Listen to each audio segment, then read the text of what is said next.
ৰাইজৰ মৰম আৰু আশীৰ্বাদ পাই মই অভিভূত হৈছোঁ। ৰাইজৰ মৰম আৰু আশীৰ্বাদ লৈ অনাগত দিনত পাকা বেতবাৰী সমষ্টিক সমস্যা মুক্ত কৰিবলৈ মই চেষ্টা কৰিম। পাকা বেতবাৰীত শক্তি প্ৰদৰ্শন কংগ্ৰেছ প্ৰাৰ্থী জাকিৰ হুছেইন সিকদাৰৰ।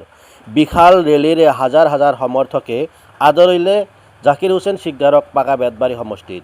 পাকা বেতবাৰী সমষ্টিৰ ভেল্লাৰ পৰা বাগুদি পিঠাদি ভক্তৰ ডোবা হৈ কয়াকুছি বজাৰৰ মাজমজিয়াৰে বৰবালা উচ্চতৰ মাধ্যমিক বিদ্যালয় খেলপথাৰত সামৰণি পৰে এই বৃহৎ ৰেলীৰ।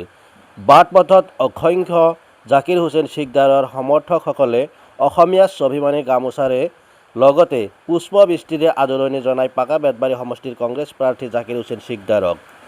ৰাইজৰ অভূতপূৰ্ব সঁহাৰি লাভ কৰি জাকিৰ হুছেইন সিকদাৰে কয়, ৰাইজৰ এই আশীৰ্বাদ এই মৰমে মই অভিভূত হৈছোঁ। এই আশীৰ্বাদ আৰু এই মৰমক লৈ অনাগত দিনত পাকা বেতবাৰী সমষ্টিৰ সমস্যা সমাধান কৰিবলৈ মই চেষ্টা কৰিম। পাকা বেতবাৰী সমষ্টিৰ চুকে কোণে আকাশে বতাহে এতিয়া জাকিৰ হুছেইন সিকদাৰ জিন্দাবাদ ধ্বনিৰে মুখৰিত হৈ পৰিছে। News desk report, B live Assam.